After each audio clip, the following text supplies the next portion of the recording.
آپ ابھی اپنی سکرین پر ایک خوبصورت جوان کی خوبصورت تصویر ملاحظہ کریں گے۔ یہ شخص 3 ماہ پہلے تک دنیا کے امیر اور بااثر ترین لوگوں میں شمار ہوتا تھا۔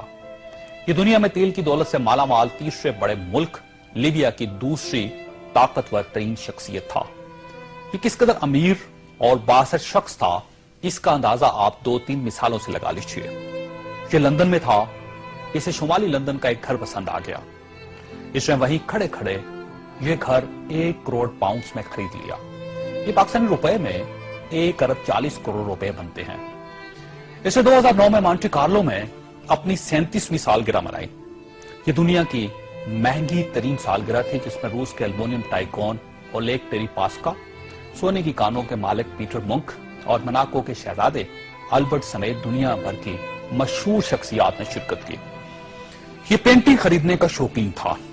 اس کے پاس اربوں ڈالر کے شاہپارے تھے اور یہ تمام شاہپارے اس کے محلات میں لگے تھے۔ اسے 2006 میں اسرائیلی اداکارہ اورلی وینسمین اچھی لگ گئی تو اس نے اس کے گرد دولت کے انبار لگا دیے۔ چنانچہ یہ اس کی گرل فرینڈ بن گئی اور یہ دنیا کی مہنگی ترین گرل فرینڈ تھی۔ برطانوی وزیر اعظم ٹونی بلیئر اسے اپنا ذاتی دوست کہتا تھا اور اس پر 10 ڈاؤننگ اسٹریٹ کے دروازے ہر وقت کھلے رہتے تھے۔ برطانوی شاہی خاندان نے اسے کئی بار بکنگم پیلس اور ونڈسر کاسل میں لنچ اور ڈنر دیے تھے۔ یہ لندن اور پیرس میں پلے بوائے کی زندگی گزارتا تھا اور اسے دنیا جہان کے قانون توڑ کر بہت خوشی ہوتی تھی۔ اس نے ایک بار پیرس کی شانزلیزے پر 120 کلومیٹر کی رفتار سے گاڑی چلا کر پوری یورپی دنیا کو حیران کر دیا اور پیرس کی سٹی حکومت کوشش کے باوجود اس کا چالان نہ کر سکی۔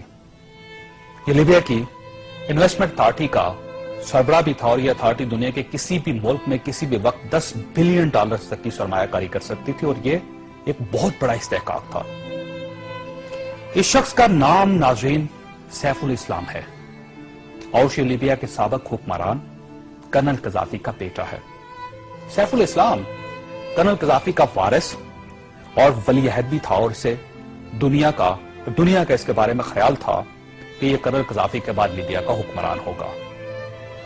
یہ اس قدر بااثر تھا کہ کرنل قذافی کو نیوکلیر پروگرام ترک کرنے پر بھی اسی نے قائل کیا تھا۔ اس نے بلغاریہ کے اس میڈیکل گروپ کو چھڑوانے میں بھی بڑی مدد کی تھی جس پر بچوں کو ایڈز کے ٹیکے لگانے کا الزام تھا۔ بلر نائٹ کلب اور لاکھ روپی دھماکے کے متاثرین کو معاوضہ بھی اسی کے حکم سے جاری ہوا تھا۔ اب میں آپ کو اس کی تازہ ترین تصویریں دکھانا چاہتا ہوں۔ یہ سیف الاسلام 3 ماہ پہلے لیبیا کے چھوٹے سے قصبے اباری میں چھپ گیا۔ یہ 2 دن پہلے 19 نومبر کو قصبے کے ایک ایسے کمرے سے برآمد ہوا جس میں باتھ روم تک نہیں تھا اور یہ بدبودار پرانے کمبل میں لپٹا تھا۔ اس کی انگلیوں پر پلستر چڑھا ہوا تھا اور یہ پلستر بھی اس نے خود چڑھایا تھا کیونکہ اسے ڈاکٹر تک کی سہولت حاصل نہیں تھی۔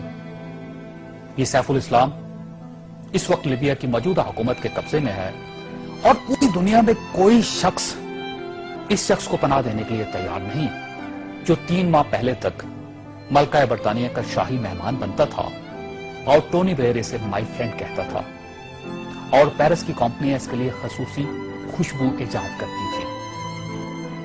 یہ ہے سوال اور یہ تصویر دنیا کے ان تمام حکمرانوں اور ان کے خاندانوں کے لیے عبرت کا سبق ہے جو اقتدار کو سب کچھ سمجھ لیتے ہیں اور جو اس زون میں مبتلا ہو جاتے ہیں کہ ان کے اقتدار کا درخت ہمیشہ سبز رہے گا۔